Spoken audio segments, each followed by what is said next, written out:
La verdad es que, bueno, primero, pues una vez más, ¿no? Desde el Gobierno de España pues se apuesta por una inversión tan importante como es este centro de coordinación del Grupo Traxa, que como sabéis ha sido un absoluto balón de oxígeno para todos los municipios que han padecido la daña. Teniendo en cuenta que la gran inversión que se está haciendo en todos estos municipios, si no fuera por un grupo de trabajadores y trabajadoras, como hemos visto hoy aquí, estamos hablando de 350 personas del grupo Traxa y Traxatec, pues sería prácticamente imposible poder llevar a cabo todas estas obras necesarias para volver a la normalidad por parte de estos 75 municipios, ¿no?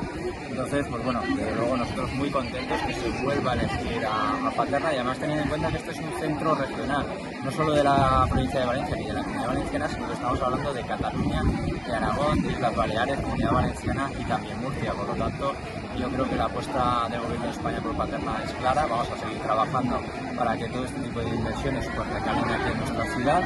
y bueno, pues la verdad es que muy contentos con todo el trabajo que se está realizando. ¿Cuántos proyectos puede tener Paterna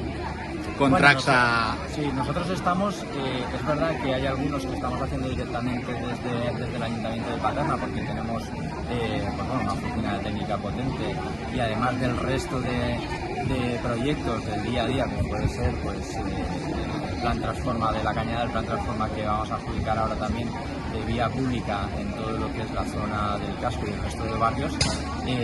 pues bueno, estamos hablando de que vamos a optar a cerca de 40 millones de euros, y que evidentemente va a hacer que la ciudad sea mucho mejor en cuanto a tema de contra inundaciones, y también estar mejor preparados para cualquier tipo de emergencia.